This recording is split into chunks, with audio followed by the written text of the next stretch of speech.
They said I talked like a broken record. They laughed when I tried to say my name. Chick, Caleb, I'd say. Chick, comedy gold, they'd reply.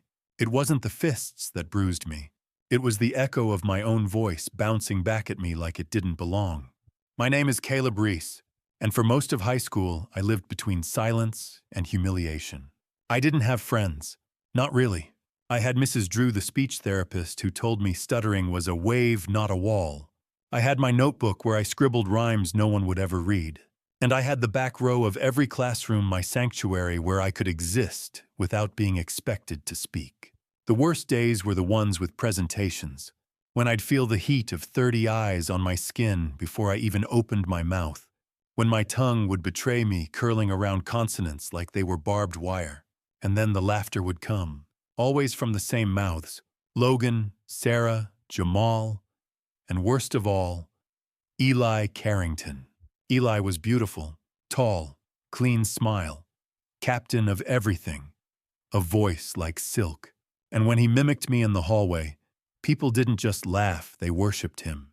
He turned my pain into performance art. One day, after an especially cruel imitation in the cafeteria, Eli tapping his throat, stammering like a fool while the lunchroom roared, I ran to the bathroom and locked myself in a stall.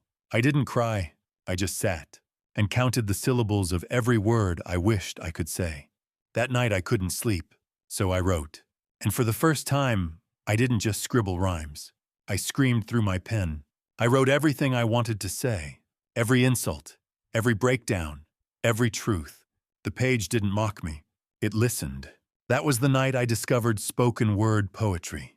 Not because I planned to, but because I had no other way to survive. The next week, something unexpected happened. A flyer on the bulletin board near the English hallway.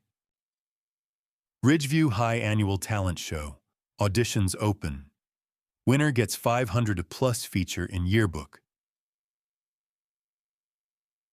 I stared at it. Not because I wanted the money, not because I cared about the yearbook, but because a voice inside me, small, shaking, but real, whispered, "Say it." That night I opened my notebook, flipped to that page, and began rewriting it, not for me, but for them, for every person who ever laughed at a voice that didn't sound like theirs. But I was still scared, terrified, so I did what I always did. I sat in the back, watched others audition, cheerleaders dancing, a kid with a guitar, and then Eli Carrington, of course. He sang some pop song with a falsetto, and people swooned. Even the judges smiled. Of course they did. I was next. They called my name. Sick, Caleb Reece. I almost walked away, almost let them win. But my feet moved forward, not because I was brave, but because I was done hiding. The mic was taller than I expected, or maybe I was smaller than I remembered. Either way, as I stepped onto the stage and heard the slight screech of feedback, I thought I might throw up, or freeze, or combust into ash. The auditorium was packed. Even for auditions, it wasn't just the judges. Students filled the seats like they had come for a public execution, or a comedy show, maybe both. And sitting dead center, slouched with a smirk, was Eli Carrington. Of course. The MC, a senior girl with a clipboard and a bored expression, leaned into the mic. Next up we have Caleb Reece performing a spoken word piece titled Names. Laughter rippled across the crowd at the word spoken. A few whispers, a cough that sounded like a suppressed giggle. I took a deep breath, closed my eyes, and stepped to the microphone. The first word came out like a stumble. This is for everyone. Whoever gave me a label. A few snickers in the back. Someone whispered, "Here we go again." But I kept going. For the kick crew that called me broken record Reece. For the halls that turned my name into a joke. I stammered, while you shouted. My fingers tightened on the paper. I wanted to rip it in half. But then I remembered something Mrs. Drew once told me. Your voice doesn't have to be smooth to be heard. It just has to be true. So I dropped the paper, let it float to the stage floor, and looked straight ahead, right at Eli. Then, something strange happened. The stutter didn't vanish. It never did. But it changed. It stopped being an obstacle. It became a drumbeat. Caleb Reece. A name you thought meant pause, but I turned it into a peep punchline with purpose. I'm not the error in your sentence, I'm the emphasis you never saw coming. Someone gasped. Someone else clapped. I didn't care. I was inside the words now. I had become the poem. You called me stutter boy, like I was defective. But this voice, this is a wound turned weapon. Every repetition is a reminder I kept speaking even when you tried to write me out. The room had gone still. You could hear a pin drop. Even the judges had put their pens down. And Eli, his smirk was gone. His arms were folded, but I could see it. The crack in his armor. The realization that I wasn't afraid of him anymore. I closed with this. I am Caleb. You never learned how to say it, but now you'll never forget it. I stepped back. The mic echoed with silence. For 2 seconds. Then 5. And then applause. Not thunderous, not standing ovation, but real, scattered, uneasy, but genuine. And from the back corner, a girl whispered just loud enough. Damn! I walked off stage shaking. Not from fear, from adrenaline, from victory, from the sense that for the first time they heard me. Outside the auditorium, I leaned against the brick wall and breathed. Hard. My hands were still trembling. Then I heard a voice behind me. Soft, careful. That was powerful. I turned. It was Jenna Liu, editor of the school paper. Always quiet. Always observing. She smiled. You wrote that. Yeah. It was honest. Raw. If you're okay with it, I'd love to feature you. A piece. An interview, maybe. I didn't know what to say, so I nodded. And then Eli walked past. Didn't say a word. Didn't even look at me. But his shoulders were tight, like he'd heard something he couldn't unhear. I didn't win the audition. I didn't care, because for the first time in my life, my voice had reached past the stutter, and they listened. They say once you speak your truth, the world starts listening. They don't tell you that sometimes it listens for the wrong reasons. After the audition, something strange happened. People I didn't know nodded at me in the hallway. Not pity, not mockery. Recognition. A few even said my name. Yo, Caleb, that poem chills. You're the stutter kid, right? That was fire. Respect, man. Respect. It felt like a foreign currency in my pocket. Shiny, suspicious. Almost too good to be true. And then came the interview. Jenna Liu, true to her word, met me in the library after school. She asked thoughtful questions about what writing meant to me, about what it was like to speak with a stutter, about how silence can be louder than noise. I answered slowly, carefully. Sometimes I had to pause. Sometimes I had to restart. But she waited. She didn't fill the silence. She just listened. And when the article went live, it didn't sugarcoat anything. It quoted me word for word, stutters and all, as if they mattered, as if they were part of the meaning. The headline read, The Power of Pauses. How Caleb Reece turned silence into strength. And just like that, I was a thing. Not a joke, not a target, not the back row ghost, but a name. People started asking me to speak in classes. Teachers invited me to share my poems. Mrs. Drew cried during one reading and hugged me after. Even the principal emailed me about doing a performance for Anti-Bullying Awareness Week. But with the light came the shadows. Subtle, slippery. Eli Carrington. He didn't joke anymore. Didn't mimic me. Didn't say a word to me, in fact. But I could feel it. The way he looked when others complimented me. How he leaned into conversations I was part of just to interrupt. How he'd accidentally bump into me in the hallway and smile like it meant nothing. I'd taken his spotlight, and he hated it. One morning, I opened my locker and found a folded note. Typed, no name. Funny how a poem made you popular. Too bad they don't know who you really are. I read it twice, then a third time. It wasn't just a threat. It was a warning. And then it started. Whispers. Not the old ones about my voice, my stutter, but new ones. Meaner. Darker. He's faking the whole trauma thing. just a way to get attention. Did you hear he paid Jenna to write that article, that stutter? I heard it goes away when no one's watching. The first time I heard it, I laughed. But the second time, the third, it started to stick. Because I knew how quickly people changed their minds. At lunch, I saw Eli leaning on Jenna's table, smiling, talking. She wasn't smiling back, but she wasn't walking away either. That night, I stared at my notebook, flipped past the poems, started writing something else.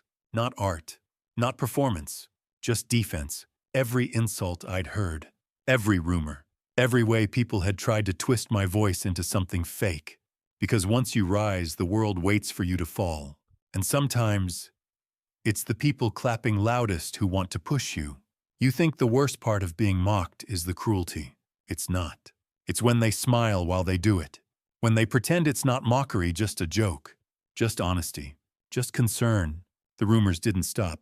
They multiplied, and I didn't have to guess where they were coming from. I saw the smirk, the side glances. Eli didn't need to say anything. He just suggested, and let the rest of the school chew on the bait. It started with whispers, but whispers wrought into screenshots. One afternoon, my phone buzzed with a message from an unknown number. A link, no context. I tapped it. It led to a clip on a fake Instagram page titled Caleb Unmasked. I watched frozen. It was me, sitting on the benches behind the art wing, talking to Mrs. Drew. Only, I wasn't stuttering.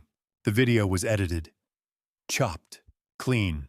They'd spliced my words together from different conversations, removed the hesitations, removed the repetitions. It looked like I'd been faking the stutter all along. The caption read, "Guess trauma pays well these days. Talent show fraud." By lunch, it had 600 shares. By last period, the principal had called me in. "Caleb, we're not accusing you of anything," he said carefully. "But some students feel misled. We'd like you to clarify in Monday's assembly that your performance was artistic expression, not literal truth." "It was truth," I said. "Yes, but presented with a dramatic edge, right?" "No, every stammer was real. Still, let's not confuse expression with deception." That night, I deleted my social media, then reopened my notebook. But the words didn't come. For the first time in months, the page didn't feel safe. It felt like a mirror someone had cracked when I wasn't looking. I texted Jenna, "Can we talk?" No reply. I waited. Hours passed. Then finally, "I think we need space." This got bigger than either of us. That hurt more than the video, because it meant she believed it, at least part of her. By Friday, I was back in the back row. Where I started, no one mocked me now. They just ignored me again. Except now, it was worse. Because now they looked at me like I'd broken their trust. Like I'd lied to them. When all I did was speak with a broken voice. In the hallway, Eli passed by. Didn't say a word. But he made a zipper motion across his lips. And winked. Like he'd won. Like this was over. And for a while, I believed him. But that weekend, someone knocked on my door. I opened it, expecting silence. But instead, there stood Mrs. Drew, holding a manila envelope. "I need to show you something," she said. "And I need you to be brave again." Inside the envelope, audio files, transcripts, proof. She had recordings of our sessions, with my permission, for medical documentation, unedited, unfiltered, the real me, the real stutter, undeniable. "They want to hear your voice again," she said softly. "Then let them. On your terms." That night I sat down to write again. Not a poem, not a performance. A reckoning, a response. A truth that didn't ask for applause, just witnesses. Because I wasn't done. Not yet. I spent all of Saturday night editing. Not to manipulate. Not to impress. But to reclaim. I started with the recordings Mrs. Drew gave me. Raw, honest, undeniable. Clips of me at my most vulnerable. Me trying to say my name. Me choking on syllables. Me laughing when I finally got through a full sentence. Not for performance. Not for praise. Just me trying. Then I recorded a new piece. Not a poem. Not exactly. A statement. A quiet roar. I called it, "This is what my voice sounds like." I filmed it in one take, sitting in my room. No fancy lighting, no background music. Just my face, my voice, stammering, hesitating, living. Here's what I said. You want proof? Here it is. Not edited, not curated, just me. This is how I talk when no one's watching. This is how I talk when I'm afraid. This is how I talk when I'm tired of pretending. They said I faked it, that my voice was a costume I wore for sympathy. But this voice, this messy, repeating, tangled voice, it's the only one I've ever had. So if you're looking for perfection, go somewhere else. But if you're looking for something true, stay. I won't say it perfect. I won't say it pretty. But I will say it real. I ended the video by staring into the lens for 5 full seconds, letting the silence breathe. No music, no fade out, just truth. I uploaded it Sunday night, titled Not a Fraud, Just a Boy Who Stutters. Pinned comment. Say what you want, but don't say it for me. I muted my notifications. Then I slept, for the first time in days. Monday morning. The school halls were different, not louder, quieter, like they were holding their breath, like the walls had heard what I said and weren't sure how to echo it back. People didn't rush to me. There were no high fives, no confetti, but they looked, not in judgment, not in pity, just looked, like they were finally seeing the whole picture. Jenna walked past me outside the science wing, paused, then said, "I'm sorry." I nodded. "Me too. They took your words and twisted them. You just untwisted them without saying a single lie." She handed me something, a folded sheet of paper, her new article draft. Title, "The Echo is Not the Original. This time you approve it before it goes live." By lunch my video had 17,000 views. By evening 40K. Comments flooded in. Some hateful, some confused, but most. Words like, "I stutter too. Thank you." This made me cry. This made me write. And Eli, he didn't show up to school. Rumor said he was suspended for harassment, an anonymous report with evidence attached. Screenshots, messages, the fake clip traced back to an account connected to his IP. Not by me, maybe Jenna, maybe someone else who'd had enough. Maybe the system finally did something right. But I wasn't chasing revenge anymore, just peace. That night I stood in front of my mirror. Read a poem out loud. No one there to clap. No one there to critique. Just me, stuttering, breathing, smiling. The email came Wednesday morning. Subject line, official invite. Ridgeview Talent Show, performance slot confirmed.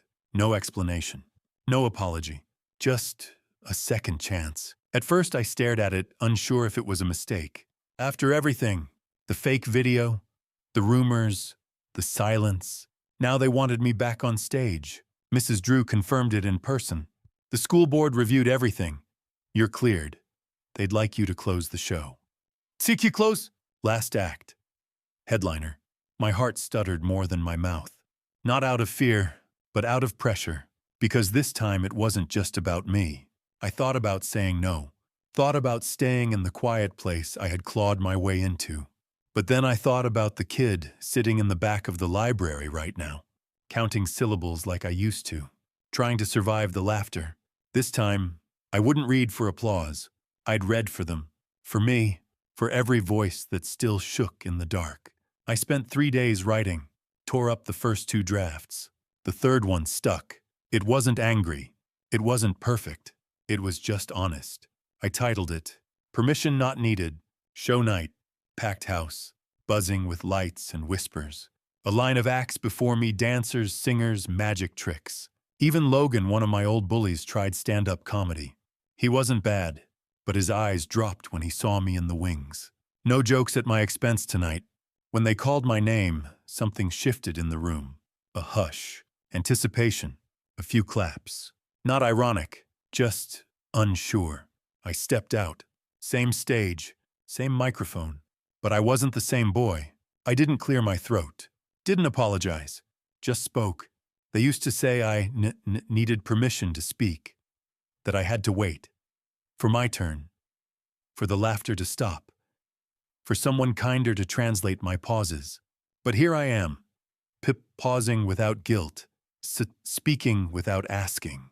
I don't need to speak like you. to say something that sticks. The room was still. No one blinked. No one dared interrupt. And in that silence, I breathed, then continued. Every stammer is a survival.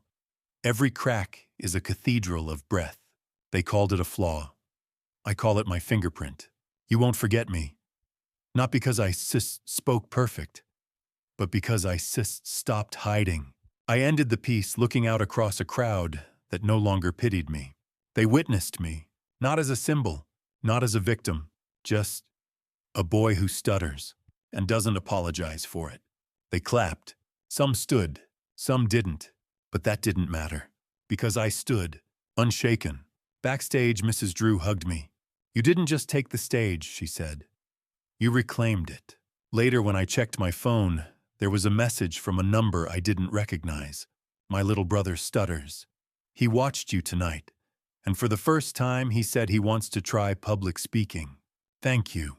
I stared at it for a long time, then replied, tell him he doesn't have to wait for the world to go quiet. Just speak. Even if it shakes. There's something haunting about silence. Not the kind you beg for when your mind won't shut up. The kind that happens after. After the applause. After the chaos. After the mockery finally dies. The silence of people not knowing what to do with you anymore. The week after the talent show, no one laughed when I walked into the cafeteria. But no one waved either. I was no longer a joke. But I wasn't a friend. I was a symbol. And people don't sit next to symbols. Some nodded. Some whispered when I passed. Not meanly. Not cruelly. Just unsure. Like I was a question no one wanted to ask out loud. And then one afternoon it happened. Eli, standing alone by the vending machines, his hands in his pockets, his head low. He saw me, and for a moment I expected the usual, a smirk, a comment, something sharp. But instead, he looked away. I almost kept walking, almost. But then my feet paused. Maybe I was tired of unfinished sentences. Maybe I just wanted to see if he could speak when it wasn't to tear someone else down. Eli. He turned slowly. No expression, just eyes. Tired, guarded. Hey. Not smug, not defensive. Just that. Hey. We stood there in that weird bubble of not knowing. He reached into the vending machine slot, pulled out a bag of chips, and crumpled it in his hand without opening it. Then said, you were good on stage. I blinked. Thanks. You wrote all that. Yeah. Figures. He gave a small, bitter laugh. Wish I could write like that. I didn't know what to say. Was that an insult? A compliment? Or something in between? Then he looked at me again. Longer this time. You know, I didn't do the video thing. I raised an eyebrow. The fake one. Yeah. I mean, I joked before. A lot. I was an ass. Still am, probably. But that wasn't me. I waited. He kept speaking. Slow, measured, almost careful. But I didn't stop it either. When I saw it spreading, I let it happen. Thought it'd make people laugh again. He paused, then added, didn't expect people to listen to you more after. For a second, I wanted to say something sharp, something that bit, something he'd never forget. But I didn't, because I saw something in his eyes I never thought I would. Not regret exactly, but recognition. Like he knew, finally, what it felt like to watch a story slip out of your hands and rewrite itself. What we both used our voices wrong, I said. Yeah, he whispered. But yours still mattered. He nodded once, then walked away. No big ending, no dramatic turn, just two boys who once hated each other, now standing in the same silence. And for the first time, I didn't feel smaller than him. Didn't feel broken. Didn't feel like I had to prove anything. Because some things don't need an audience. Later that night, I wrote a new piece. Just 2 lines. Some stories end in applause. Others end in quiet, where both people finally hear. The invitation came in a brown envelope with a typed letter. No school seal, just a signature at the bottom. Mr. Harold Green, speech pathologist. Springfield Middle School. We watched your video during group. A few of the kids asked if they could meet you. No pressure.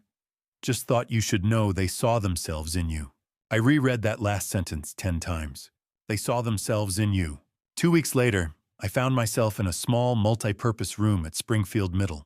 No stage, no mic, just folding chairs, coloring books, and a circle of kids between 11 and 13. Some had trouble with R. Some stumbled over theum. Some didn't speak at all unless they had to.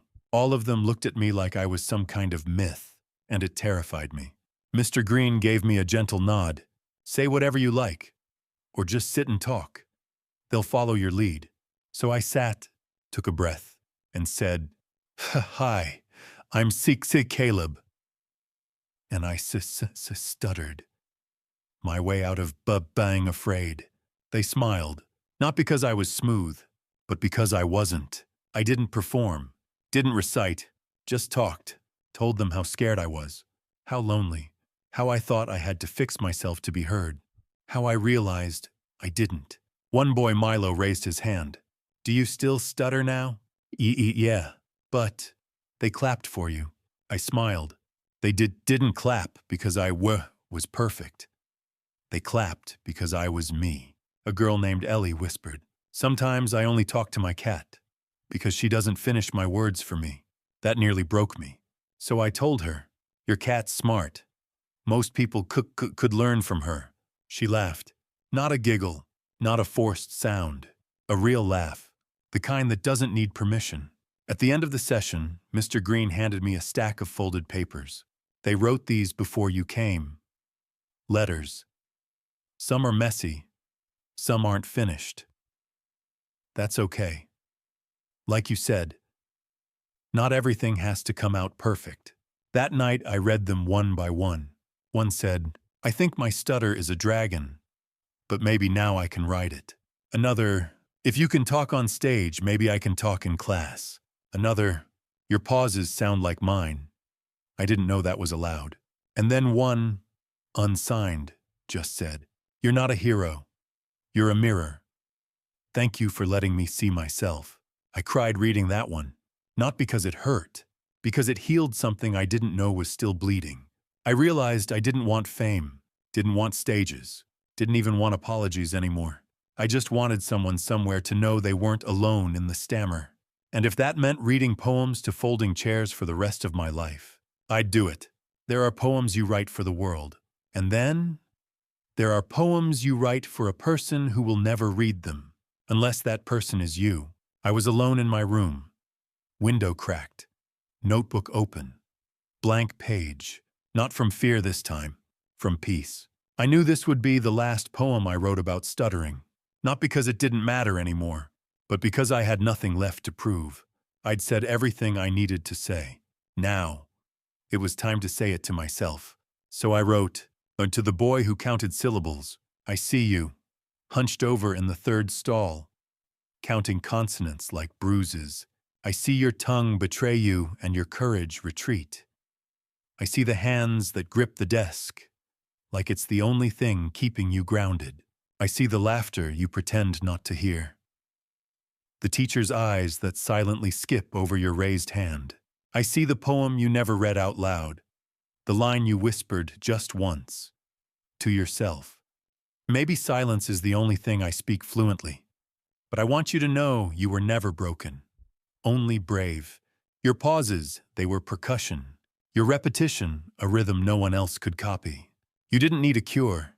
You needed a stage, or a pen, or a cat who listened. You needed you, older, wiser, kinder, and now I'm here. Not perfect. Still pausing. Still stumbling. But I've built a world where stutters are not edits. They're emphasis. And if you ever come back, if the echo of the old days haunts me again, I will not silence you. I will hand you the mic and whisper, go ahead, I've got you now. When I finished, I closed the notebook. Didn't read it out loud.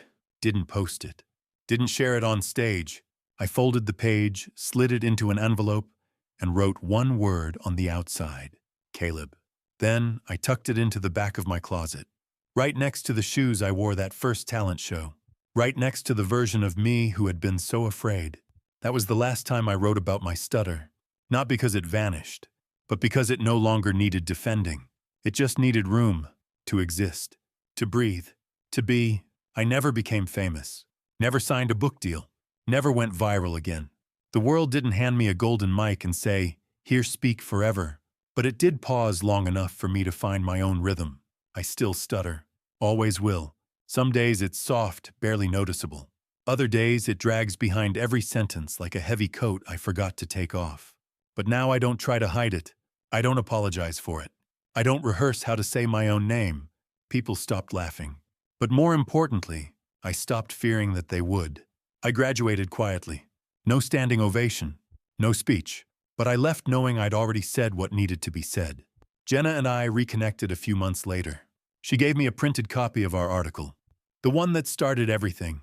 On the back, she wrote, "You didn't just change the narrative. You reminded people why stories matter." Mrs. Drew gave me a journal on my last day. Blank pages. No quotes. No prompts. Just space. And a note. Speak when you want. Write when you can. Breathe always. Ellie, we never became friends. But when we crossed paths, he nodded. I nodded back. That was enough. I still visit Springfield Middle once a year. Talk to the speech group, not as a guest speaker, just as a guy who gets it. Sometimes I bring old poems. Sometimes I don't bring anything. I just sit and let them fill the space. Because that's what I needed back then. Not someone who talked perfectly, but someone who let me talk any way I could. I don't perform anymore. Not because I'm afraid, because I'm full, because I don't need the mic to prove I matter.